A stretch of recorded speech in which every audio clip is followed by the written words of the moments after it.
이제 6월입니다. 6월은 이제 호국 보훈의 날이기도 하고 우리 교회 이제 나라 사랑의 날로 지키게 됩니다.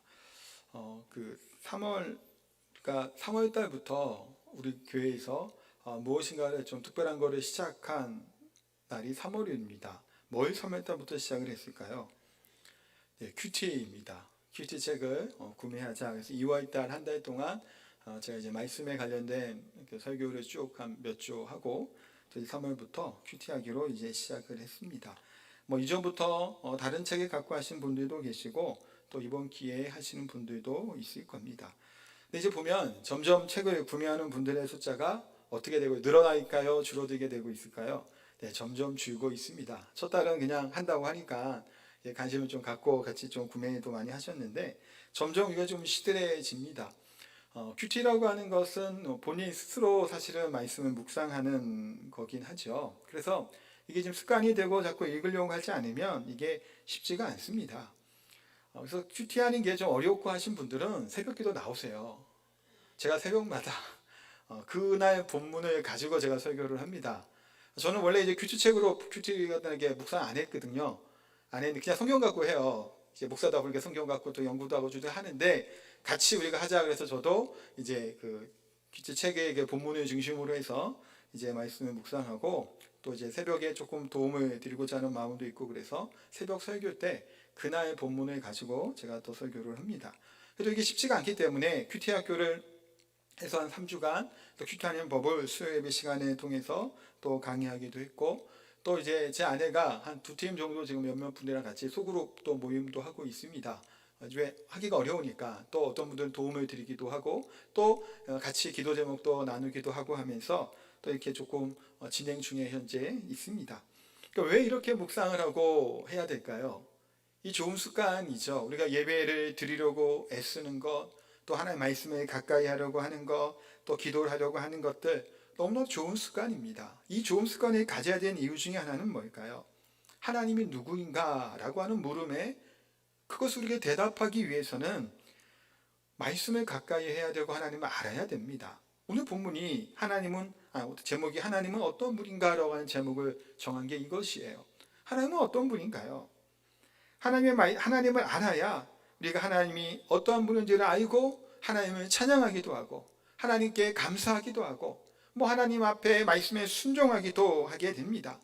내 백성이 지식이 없어서 망한다고 하는 말씀을 왜 하신 건가요? 그들이 하나님을 알지 못하고 우상을 숭배했기 때문에 그들이 망한 거예요. 그러기에 우리는 조금 힘들고 어려울지라도 하나님의 말씀을 묵상하는데 우리가 조금 더 힘을 낼 수 있어야 됩니다. 그래서 묵상하기 힘들고 이게 어렵고 그러면 그래서 이제 지난번에 좀 소그룹에도 할 테니까 좀 원하시는 분들 얘기하다 하라 그래서 했는데 별로 없어요. 저희가 이제 좀 몇몇 분을 하자고 해갖고 이제 시작하기도 하고 이렇게 했습니다만 우리가 하여튼 말씀을 많이 읽고 묵상하고 하나님을 알아갈 수 있어야 됩니다. 그래서 우리 성도님께 물어보고 싶어요. 매일 삶 가운데 얼마나 우리가 하나님의 마음을 생각하고 있나요? 하나님은 어떠한 분이신가 고민을 하시나요? 아니면 어떠한 선택의 기도에서 선택의 순간에 내가 어떤 말을 하는 그 순간에 무엇인가를 행할 때 하나님이라면 어떻게 말씀을 하실까? 하나님이라면 이것은 무엇을 기뻐할까라는 것을 생각을 하고 묵상을 하시나요? 예수님처럼 우리가 살아가야 되는 하나님의 백성들이지요. 그것들이 매일매일 삶 가운데 우리가 묵상이 될 수 있어야 됩니다. 말씀을 묵상한다는 것 또 아니면 우리가 말씀을 읽는 것, 기도하는 그 모든 과정들은 내 삶의 순간순간마다 내가 하나님의 붙잡혀 살아가는 삶을 살기로 원하는 그 마음으로 살아가는 것이 신앙이고 믿음이죠. 그냥 하나님의 말씀은 말씀이고 예배 시간은 예배 시간이고 나는 그냥 내 생각과 내 마음대로 행하고 생활하고 말할 것이다 라고 얘기를 하면 그건 믿음이 없는 겁니다. 믿음 있는 사람이 아니에요. 믿음 있는 사람은 뭐 하는 건가요? 내 생각과 내 마음을 내려놓고 나를 죽이고 누가 살아나는 거예요? 하나님이 살아나는 거예요. 우리 안에서.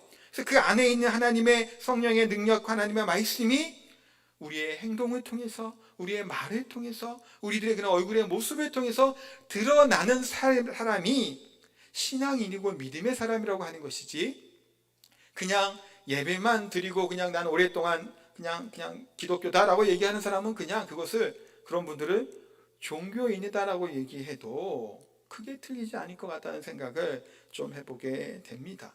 그러기에 우리가 하나님의 말씀을 가까이 하고 우리의 매일매일 삶을 통해서 어떠한 분인가를 묵상할 수 있어야 됩니다. 그래서 오늘은 그런 질문을 가지고 시작을 하는 겁니다. 하나님은 어떠한 분이실까? 우리 성도님들 삶 가운데, 인생 가운데 지금까지 연배들이 다 다르시니까 평생을 우리가 살아오며 하나님은 이런 분이시다라고 하나님의 이미지가 있나요? 하나님은 이런 분이시구나. 보통 많은 분들이 이야기하는 하나님의 이미지는 뭘까요? 하나님은 사랑이시다, 자비하시다, 은혜가 많으시다, 긍휼이 많으시다, 인자가 풍성한 하나님이시다 라고 생각을 할 겁니다. 맞나요? 틀리나요? 맞지요. 사실은 이게 틀림이 전혀 없습니다. 성경에서도 곳곳에 나오죠. 우리가 너무나 잘 알고 있는 요한복음 3장 16절이 어떻게 말씀하고 있나요? 같이 한번 읽어보겠습니다. 하나님이 세상을 이처럼 사랑하사 독생자를 주셨으니 이는 그를 믿는 자마다 멸망하지 않고 영생을 얻게 하려 하심이라. 아멘. 하나님이 우리를 사랑하시는데 얼만큼 사랑하신다고 말씀하나요? 독생자 예수 그리스도를 보내신 만큼 사랑한다라고 분명하게 말씀합니다. 그래 우리가 하나님을 뭐라고 얘기하냐? 하나님은 사랑이시다라고 얘기를 하죠. 이 얘기는 또 성경에 나와 있습니다. 요한일서 4장 16절 이 말씀도 한번 읽겠습니다. 하나님이 우리를 사랑하시는 사랑을 우리가 알고 믿었노니 하나님은 사랑이시라. 사랑 안에 거하는 자는 하나님 안에 거하고 하나님도 그의 안에 거하시느니라. 아멘. 분명히 요한일서에서 말씀하시죠. 하나님은 사랑이시다라고 고백을 하고 말씀을 합니다. 하나님은 사랑이시죠. 얼마큼 우리를 사랑하시나요? 독생자를 보내신 만큼. 또 우리를 보실 때마다, 우리를 바라볼 때마다 하나님의 마음은 어떨까요? 스바냐 3장 17절 말씀에 그렇게 말씀합니다. 같이 읽겠습니다. 하나님 여호와가 너희 가운데 계시니 그는 구원을 베푸시 전능자이시라. 그가 너로 말미암아 기쁨을 이기지 못하시며 너를 잠잠히 사랑하시며 너로 말미암아 즐거이 부르며 기뻐하시리라 하리라. 아멘. 하나님 우리를 보실 때 어떻다고요? 기쁨을 이기지 못하는 그 중반절 이후부터 말씀하잖아요. 그가 너로 말미암아 기쁨을 이기지 못하시며 너를 잠잠히 사랑하며 너로 말미암아 즐거이 부르며 기뻐하리라. 우리가 이 하나님의 마음, 스바냐 말씀처럼 하나님의 마음을 언제야 우리가 아나요? 우리가 아기들 아니면 손주들이 조금 할 때 자는 모습 새건 잘 때 보면 어떤가요? 뭐 말로 형언할 수 없잖아요. 그 사랑스럽고 이쁘고 좋은 것. 그래서 이 자체만으로 기쁨이죠, 사실은. 나중에 뭐 효도를 하고 때로는 점점 애들이 클수록 말썽도 부리고 또 속쓰기고 하는 것들이 많아지지만 어릴 때 그 사랑스러움과 그 부모를 행복하게 하는 그 모습 자체만 해도 사실 얼마나 기쁜지 모릅니다. 그러니까 부모가 자녀를 볼 때 즐거이 부르며 기뻐하시는 하나님의 그런 마음을 우리가 깨닫게 될 때가 참 많이 있죠. 그러니까 우리가 누구야라고 하나님이 우리를 부르시는 것처럼 내가 너를 기뻐하고 너를 생각할 때마다 즐겁고 행복하다라고 하시는 하나님의 마음이 바로 이 하나님의 사랑의 마음이라는 겁니다. 찬양의 가사 중에서도 좋아하는 곡들이 많으실 거예요. 어르신들은 보통 좋아하는 게 지금까지 지내 이거 많이 좋아하시더라고요. 저희 할머니도 좋아하세요. 근데 저는 좋아하는 곡 제가 몇 번 말씀을 드렸지만 몇 곡 있는데 그 중에 하나는 오신실하신 주입니다. 하나님 한 번도 나를 실망시킨 적 없으시고 뭐 이런 가사예요. 하나님은 신실하시다라고 하는 게 너무 좋아요. 또 찬송가 중에서도 한 곡이 있습니다. 그 크신 하나님의 사랑, 그 크신 하나님의 사랑. 그 중에 제가 몇 절을 좋아한다고 얘기했었죠? 기억하시는 분 모르겠어요. 3절을 좋아해요. 하늘을 두루마리 삼고 바다를 먹물 삼아도 한없는 하나님의 사랑 다 기록할 수 없겠네. 이게 너무 좋은 거예요, 그 가사가. 저는 하나님의 사랑이 이렇게 뭐 바다를 하늘을 그건 뭐 거의 눈도 끝도 없잖아요, 사실은. 그렇게 하나님이 나를 사랑하신다라고 하는 뭐 제 이제 신앙의 고백이고 제가 이제 신앙생활 하면서 겪었던 하나님의 은혜, 그 사랑을 깨달을 때 대한 고백이겠죠. 이거 외에도 많은 사람들이 좋아하는 곡 중에 하나 이 곡이 있습니다. 약할 때 강함 대신에 나의 보배가 되신 주. 이거 왜 좋아할까요? 이 곡들을 많이들. 쓰러진 나를 세우고 나의 빈잔을 채우시는 하나님. 나의 약함을 아시는 우리 하나님, 내가 지금 부족하고 연약하고 쓰러질지라도 나를 일으켜 세워서 나를 사랑하신 이 하나님, 예수 그리스도 어린 양, 그 후렴이 그거잖아요. 예수 어린 양, 존귀하신 이름, 그 예수 그리스도의 이름으로 말미암아, 보혈로 말미암아 나를 세우시고 힘을 주시는 우리 하나님, 이러니 얼마나 이 가사가 좋고 좋아하나요? 하나님의 은혜의 강가에 우리가 빠져 산다라면, 은혜의 바다에 살아간다라면 얼마나 우리가 행복할 것인가 라는 생각을 해보게 됩니다. 근데 이런 하나님은 어떠한 분인가요? 또 이 하나님은 차별하시거나 또 차등을 두시는 분이 아니라는 것을 우리가 성경을 통해서 깨닫게 됩니다. 우리가 큐티 보는 날마다 솟는 샘 나이센 예레미야 말씀이거든요. 12장 15절 16절 말씀에 보면 이렇게 하나님이 말씀을 합니다. 같이 읽겠습니다. 내가 그들을 뽑아낸 후에 내가 돌이켜 그들을 불쌍히 여겨서 각 사람을 그들의 기업으로 각 사람을 그 땅으로 다시 인도하리니 그들이 내 백성의 도를 부지런히 배우며 살아있는 여호와라는 내 이름으로 맹세하기를 자기들이 내 백성을 가리켜 바알로 맹세하게 한 것 같이 하면 그들이 내 백성 가운데에 세움을 입으려니와. 아멘. 이게 지난주 금요일이었나요? 목요일에 했던 예레미야 말씀이에요. 이게 뭔 말씀일까요? 앞에는 이방을 심판하시겠다, 그들을 뽑아버리겠다고 말씀하신 거예요. 근데 뽑아버리고 심판하시겠다고 하시면서 15절 16절에 그들이 뽑아낸 후에 내가 돌이켜 그들을 불쌍히 여기신다라는 겁니다. 이게 뭔가요? 하나님의 사랑이고 긍휼이죠. 자, 우리 하나님은 어떤 분인가라고 하는 질문 앞에 우리가 항상 두 가지를 생각하잖아요. 하나는 하나님은 사랑이십니다. 또 하나님은 어떤 분이신가요? 공의로우십니다라고 얘기를 합니다. 사랑과 공의는 뗄 수가 없어요. 이게 적절한 비유인 줄 모르지만 동전의 양면과도 같아요. 하나님께서 지금 예레미야 말씀을 계속 우리가 큐티에도 그렇고 새벽에도 말씀을 보는데 좀 힘든 말씀이에요. 왜 힘들까요? 예레미야가 심판하고 저주하고 진멸하고 회개하지 않으면 아예 멸하기도, 그냥 청년도 소년도 싸그리 남은 자도 치게, 그렇게까지 말씀하시는 거 얼마나 힘들어요 사실은. 그런데 그러면서도 그 하나님의 징계와 심판의 이유가 어디 있냐라는 거예요. 그러니까 하나님이 공의로움이 뭐의 바탕이 되는 걸까요? 그 밑에는 사랑의 바탕이 되는 거죠. 하나님의 사랑이 하나님의 공의와 함께 움직이는 겁니다. 하나님이 세상을 이처럼 사랑해서 누구를 주셨나요? 독생자를 보내주셨죠. 이것은 하나님의 사랑인가요? 공의인가요? 사랑이라고만 말하면 안 돼요. 이건 왜 안 될까요? 하나님은 공의로우시기 때문에 죄 지은 인간을 심판하셔야 돼요. 내버려 주시면 하나님의 공의가 안 됩니다. 그러니 하나님의 공의로움으로 대신 누구를 보내주신 거죠? 예수 그리스도를 보내시며 공의가 채워지는 거예요. 그 사랑이면 사랑이 있는 거고, 그러니까 이 사랑과 공의는 항상 함께 어찌 보면 가는 하나님의 성품이고 하나님이 그 이와 같은 분이시죠.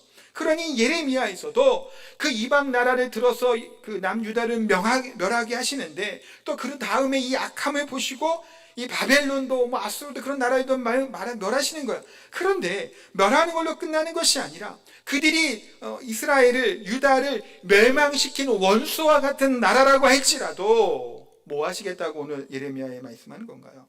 하나님 앞에 다시금 돌이키고 하나님의 말씀을 듣고 배우고 순종하는 자에게는 유대인이나 이방인이나 똑같은 하나님의 긍휼과 은혜를 베풀어 주시겠다라고 하나님은 말씀하시죠. 이것이 하나님의 성품, 하나님의 은혜예요. 오늘 요나서에도 사실은 그와 같은 하나님의 자비하심과 은혜와 긍휼하심이 풍성하게 나오는 것이 요나서라고 하는 요나 그 성경입니다. 이스라엘 백성이라고 하나님이 특별히 하시지 아니하고 이방 니느웨 사람이라고 그들을 천대하거나 멸시하거나 그들을 다 죽음으로 보내시는 분이 아니시라는 사실에 대해서 오늘 요나서 말씀은 말씀하고 있습니다. 그런데 이런 하나님의 사랑과 긍휼을 우리 인간들은 잘 알고 있을까요? 이거를 잘 모르는 경우들이 많습니다. 오해를 할 때가 있어요. 하나님에 대해서. 지금 오늘 요나 같은 경우는 사실은 마찬가지입니다. 어느 날 하나님께서 요나에게 찾아오셨죠. 요나에게 임하여 하나님, 너는 니느웨로 가서 내 말을 전하라, 선포하라 라고 말씀을 합니다. 요나는 이스라엘 사람이지요. 근데 하나님께서 요나에게 저 큰 성읍 니느웨로 가서 외치라라고 얘기합니다. 니느웨는 아수르 제국의 수도로 이야기하는 곳이에요. 아수르가 어느 나라인가요? 당시 고대 근동사회에 큰 대제국을 이뤘던 나라입니다. 우리가 세계사에서는 아시리아라고 부릅니다. 아시리아가 성경에서는 아수르 같은 나라예요.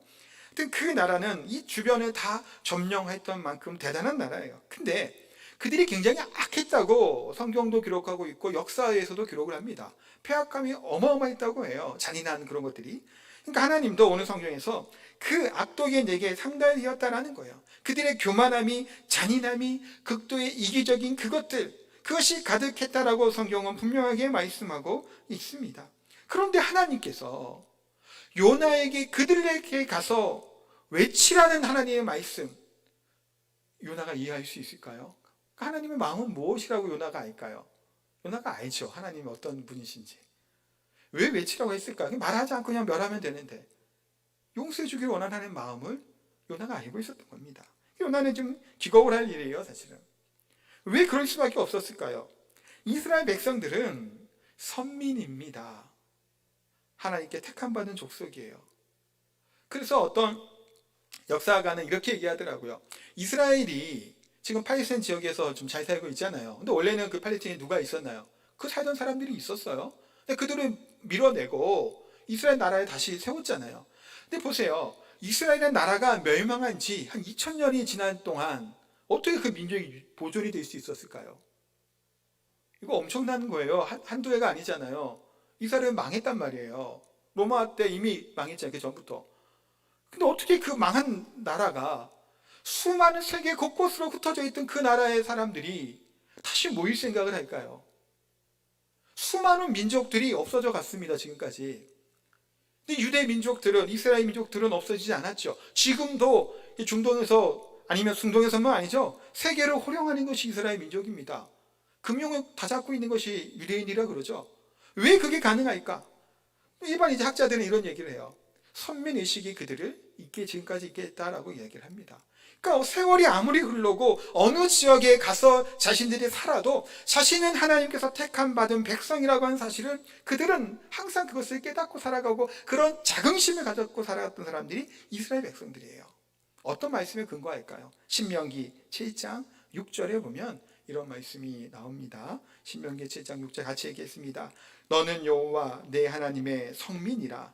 내 하나님 여호와께서 지상 만민 중에서 너를 자기 기업의 백성으로 택하셨나니. 아멘. 뭐라고요? 하나님께서 말씀하셨죠. 지상 만민 중에 너를 자기 백성, 기업의 백성으로 택했다라는 거니까 수많은 나라들 중에 내가 너를 택했다고 하나님 말씀하신 거예요. 8절에는 또 이런 얘기가 나옵니다. 여호와께서 다만 너희를 사랑하심으로 말미암아. 누구를 사랑한다는 거야? 너희를.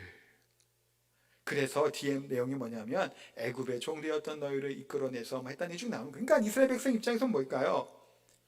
그 애굽의 10가지 재앙을 내리시면서까지 하나님이 우리를, 내 백성을, 나를 사랑하셔서 그들을 이끌어내시고 그들을 멸하시고 가나안 땅에 있는 거민들을 다 쫓아내시고 누구 때문에, 누구를 위해?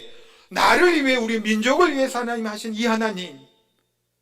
그러니까 나는 어떤 나라 우리 백성들보다도, 어떤 나라 민족보다도 우리는 특별히 선택한 백성이라고 하는 그런 생각을 유대인들은 가지고 있습니다. 그런데 지금 요나 입장에서 왜 그런데 니느웨로 가라고 하냐고 라는 생각이 드는 거예요. 우리 백성에게 가서 외쳐도 부족한 판국에 북이스라엘 선지자였습니다. 요나는. 이 하나님이 왜 가라고 하셨을까? 이해할 수가 없는 겁니다. 아까 얘기했지만 나훔서 3장 1절도 보면 그 니느웨 아수르를 피성이라고 얘기를 해요. 그만큼 피가 또 계율이 이렇게 그런 강포가 가득한 땅이다라고 이야기를 합니다. 그러니까 요나 입장에서는 하나님이 이렇게 가라는 것이 이해할 수가 없어요. 아까도 말씀드린 것처럼 하나님은 그들을 해결시키기를 원하신 거잖아요. 그들이 돌아오기를 원하는 하나님 마음을 요나는 알았던 거예요. 그러니 안 가겠다고 다시스로 도망갑니다. 요나가 선포하지 아니하면 그냥 결과적으로 그냥 망하기를 요나는 바랬던 거예요. 그럼 우리 성도님 생각하시기에 북이스라엘이 어느 나라에게 멸망을 했을까요? 아수르입니다. 지금 니느웨의 나라 아수르. 기원전 722년이에요. 요나서가 기록할 때가 여로보암 2세 때니까 여로보암 2세 중엽으로 보통 본다고 해요. 그러니까 약 40년 정도 후에 40년이면 그렇게 길지 않아요. 후에 아수르 때문에 이스라엘이 망합니다. 그것도 그 악독한 악수로 인해서 혼혈의 정책이 펼쳐지죠. 뿔뿔이 여기 흩어지고 노예로 팔려가는 일들이 일어나게 됩니다. 사마리아 인해로 수치를 당하게 되는 것이 바로 이 아수르 때문이에요. 그러니 요나 입장에서는 원수의 나라입니다. 자신들을 위협하는 나라예요. 당시에 아수르가 여기저기 나라들을 다 병합하고 그들을 이렇게 막 악독이 가득했던 그 나라라고 했잖아요. 그러니 그 입장에서 그렇게 위협적인 아수르가 그냥 망해버리면 좋은 겁니다. 그래서 보통 이 요나서를 볼 때 같이 생각하는 게 우리나라 어떤 건가요? 일제강점기를 이야기를 그래서 하는 겁니다.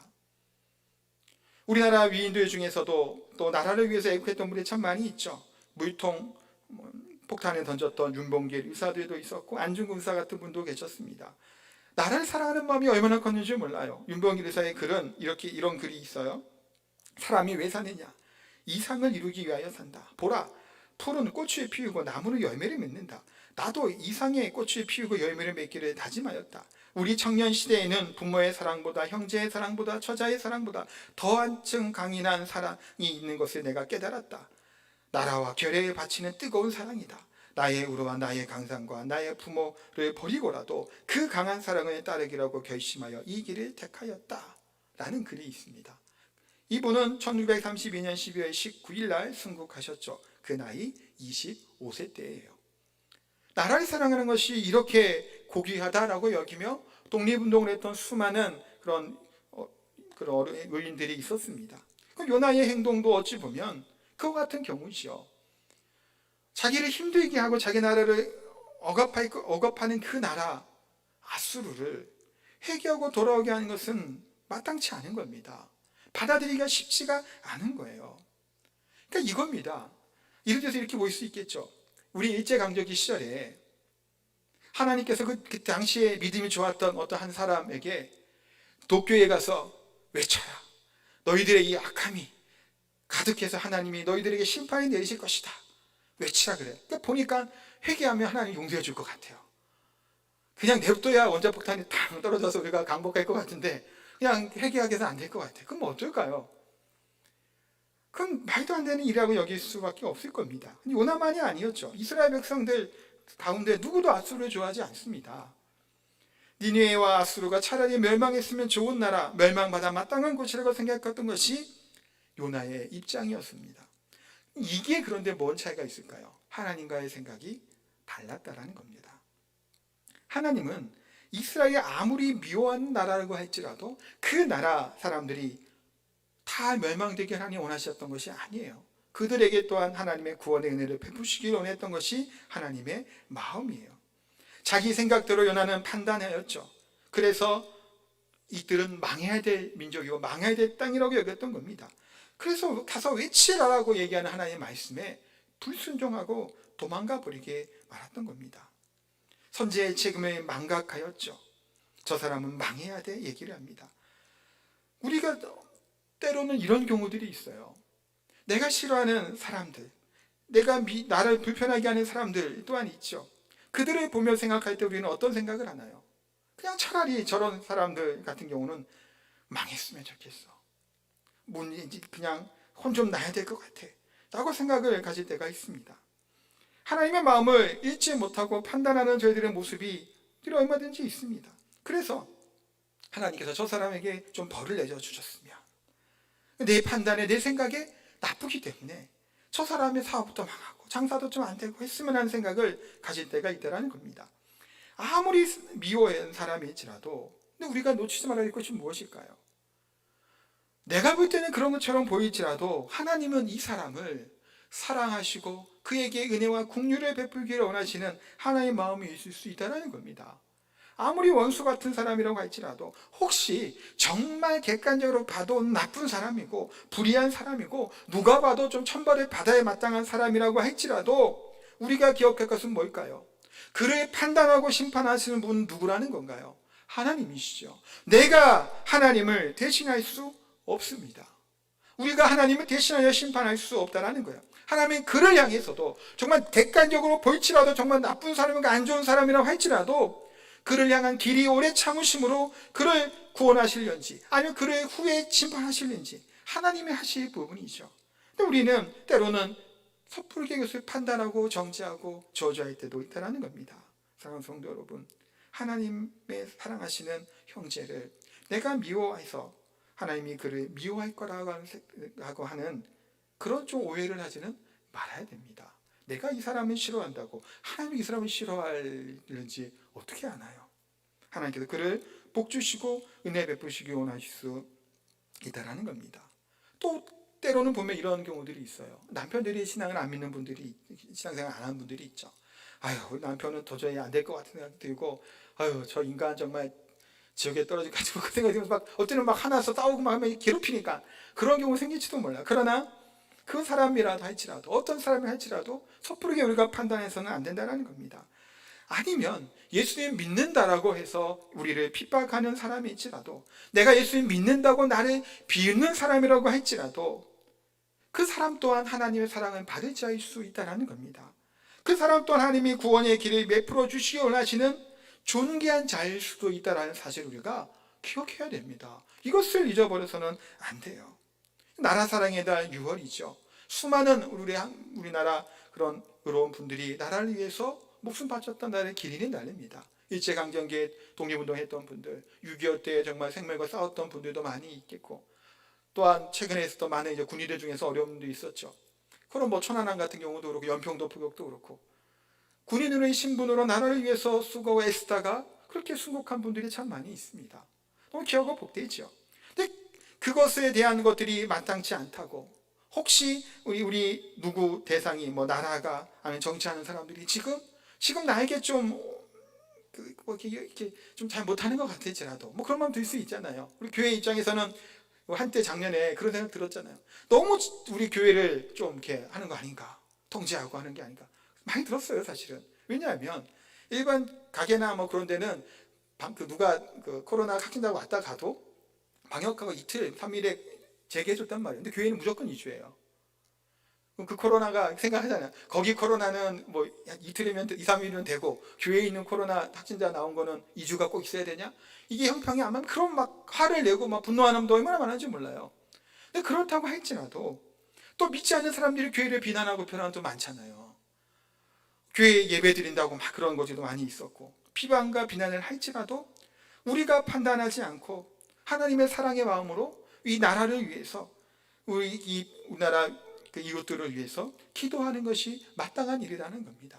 하나님이 우리나라를 어떻게 하실지 모르죠. 그 믿지 않는 아직 불신자라고 할지라도 하나님의 사랑으로 그들을 변화시킬지 우리는 알지 못합니다. 다만 우리가 해야 될 것은 섣부른 판단으로 말미암아 하나님의 뜻과 대치되는 요나와 같은 행동을 해서는 안 된다는 거예요. 요나는 그래서 자기 생각과 다른 하나님의 명령에 불순종하고 거부하고 도망갑니다. 어디로 갔다고 했나요? 다시스로 갑니다. 다시스는 스페인 남부 지역으로 보통 얘기하는 곳이에요. 숨어버리고 싶었던 거예요. 또 배 타고 어디에 들어가나? 배 밑으로 탁 내려가 숨습니다. 왜 이랬을까요? 하나님이 다시스로 간다고 못 찾을 거라 생각을 하지는 않았겠죠, 요나가. 배 밑창으로 숨는다고 뭐 하나님이 모를 거라 생각은 정말 요나가 하지는 않았을 겁니다. 그래서 선지자고 하니까. 근데 지금 요나의 심리가 그대로 드러나 있어요. 어떻게든지 멀리 떠나고 싶었던 거예요. 반대편으로. 당시에 스페인 남부 다시스 그 지역을 땅끝으로 여겼던 게 고대 시대의 인식이었어요. 스페인 하면 유럽 저 왼쪽이잖아요. 그러니까 그 옆으로 더 가면 뭐가 나오나요? 미국이 나와요. 그 아메리카 대륙이. 유럽 저기 끝에가 스페인이죠. 더 가면 저쪽으로 가면 미국이 나오잖아요. 그래서 이렇게 가갖고 신대륙 배경한 거 아니에요. 그러니까 당시에 고대 시대에는 유럽 저 끝에가 땅끝이라는 의식이 좀 있었단 말이에요. 그러니까 요나는 도망가 버린 거예요. 저 멀리 끝으로, 배 밑으로 들어갔어요. 근데 그렇다고 피할 수 있나요? 하나님은 못 피하죠. 시편 139편 7절과 10절에 보면 다윗의 고백인데 이렇게 고백하고 있습니다. 내가 주의 영을 떠나 어디로 가며 주의 앞에서 어디로 피하리까? 내가 하늘에 올라갈지라도 거기 계시며 수월에 내려 자리를 펼치라도 거기 계시니이다. 내가 새벽 날개를 치며 바다 끝에 가서 거주할지라도 거기서도 주의 손이 나를 인도하시며 주의 오른손이 나를 붙드시리이다. 하나님 이런 분이시죠. 어디에 있든지 간에 우리와 함께 하시는 분이 하나님이세요. 피할 수 없고 숨을 수 없다라는 겁니다. 이 세상의 일들도 어떤가요? 요즘 같은 시대에 어디 몰래 숨어 살 수 있는 게 가능할까요? 이게 쉽지가 않을 겁니다. 우리나라 같은 경우는 범죄 검거율이 되게 높지 않아요? 그 중에 우리나라가 CCTV도 굉장히 많다고 합니다. 곳곳에 CCTV가 있대요. 서울 같은 경우는 되게 많아요. 그래서 누가 범죄를 저지른 사람들의 동선을 CCTV를 막 이렇게 하다 보면 다 찾는 경우가 많다고 해요. 또한 차량에 요즘에 블랙박스 없는 차가 없죠. 옛날에 보세요. 차와 사람이 부딪혔어요. 사고가 나면 누가 잘못했다고 항상 그랬나요? 차죠. 이제는 이게 바뀌고 있는 거 아시죠? 조심들 하세요. 우리 무사장들 하시면 안 됩니다. 요즘에는 블랙박스가 있기 때문에 도저히 차가 피할 수 없게 갑자기 뛰어들어오는 경우에는 운전자의 과실이 없다고 요즘 판결이 나와요. 그건 뭐 때문인가요? CCTV가 블랙박스가 있기 때문이죠. 그러니까 요즘에 이렇게 됩니다. 또 핸드폰 같은 경우도 어떤가요? 음성인식이 지원이 됩니다. 이것을 가갖고 하이 빅스비 하면 얘가 반응해. 오늘 날씨 어때?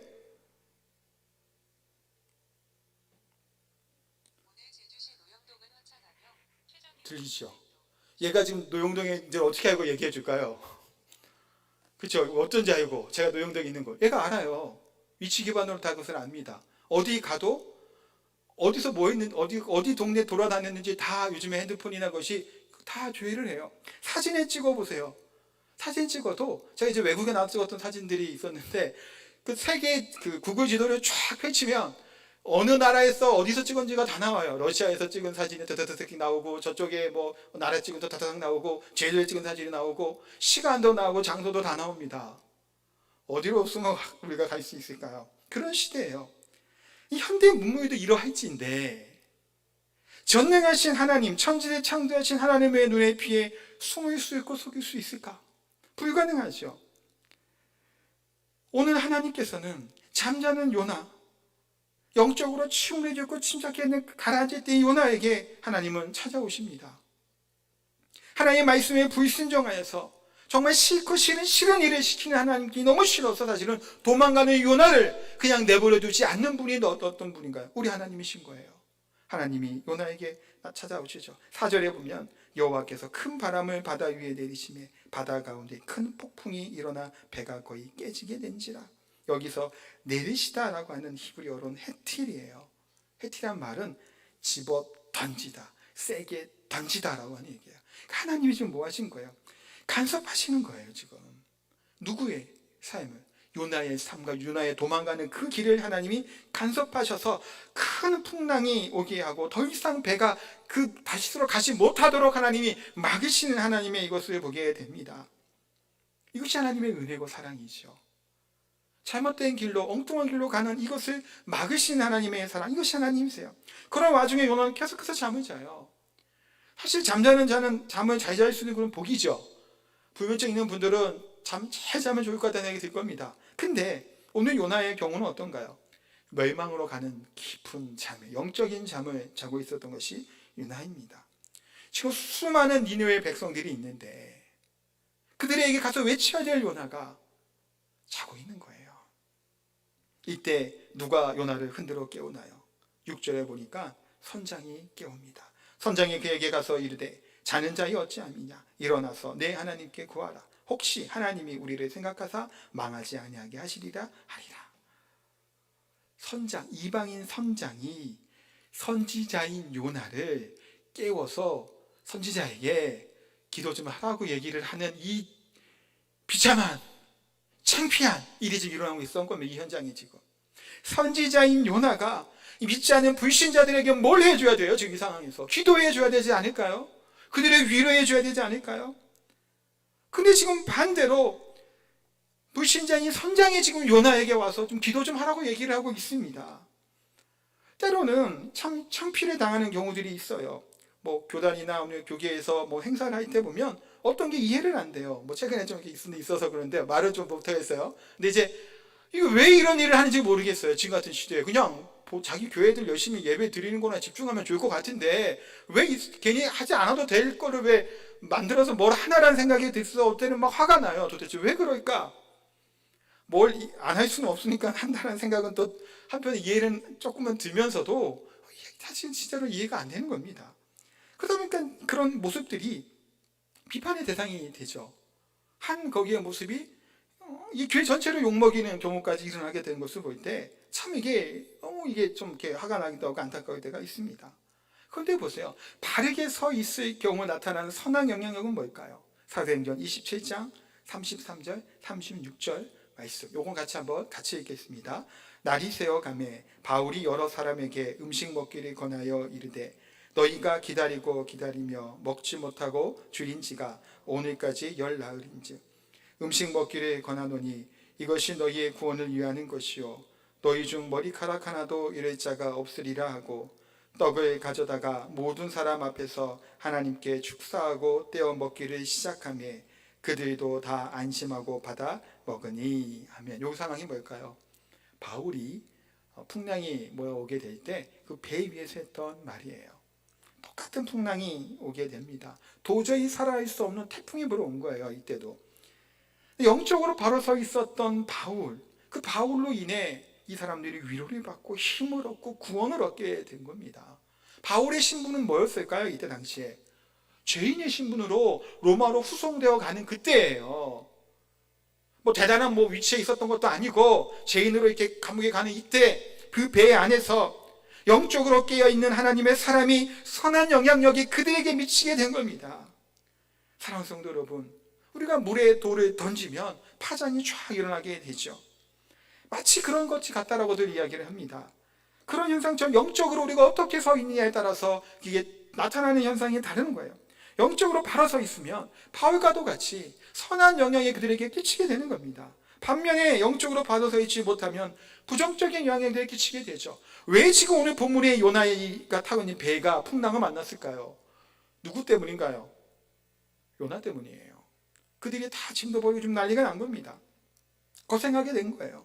온전히 선 하나님의 사람은 축복의 통로가 되죠. 지난주에 봤던 요셉이 어땠나요? 요셉 때문에 보디발의 집에 복을 내리셨죠. 요셉 때문에 죄수도 복을 받고, 요셉 때문에 애굽이라고 하는 이집트 그 나라가 흉년으로부터 안전할 수 있는 복을 누리게 된 게 누구 때문인가요? 요셉을 통하여서죠. 축복의 통로가 됐다라는 것입니다. 사랑하는 성도 여러분, 하나님은 어떠한 분이신가요? 하나님은 이와 같은 신실하신 하나님이세요. 이 요나를 그냥 내버려 두지 아니하시고 막으시고 다시금 일으켜 세우시는 분이 우리 하나님이십니다. 하나님을 이야기할 때 측량할 수 없다고 이야기를 하죠. 근데 우리가 이 악한 세대를 보게 될 때 무너져가는 이 세상을 바라봄에 있어서 가망이 없기 때문에 우리가 지레짐작으로 포기하고 그들을 위해 기도하지 아니하고 그들을 저주해 준 입장에 서서는 안 된다는 겁니다. 그 어떤 단체가, 어떤 누구가, 어떤 특정한 사람이라 할지라도, 우리를 때로는 비판하는 대상이라고 할지라도, 비판하는 그런 단체라고 할지라도 하나님께서는 그들을 사랑하시고 그들을 부르실 줄 어떻게 알겠냐라는 거예요. 아까 바울은 말씀드렸지만 바울이 스데반을 죽이는 데 앞장서 있고 수많은 그리스도인들을 죽이는 그 바울이 이 세계를 뒤집어 엎을 하나님의 사람으로 쓰임 받을지 당시에 누가 알았을까요? 모르죠. 우리가 하나님의 마음, 하나님은 어떠한 분인지를 바로 알아야 됩니다. 하나님은 신실하십니다. 엉뚱한 길로 영적으로 침체해 있는 우리를 부르시죠. 그래서 우리로 하여금 선한 영향을 끼치기를 원하시는 하나님의 사람으로 세워가기를 원하시는 우리 하나님이신 줄 압니다. 그 하나님의 앞에 응답하시고 하나님 안에 거함으로 하나님의 주시는 은혜를 누리며 살아가는 저 우리 성도님 되시기를 예수님의 이름으로 축복하고 기도합니다.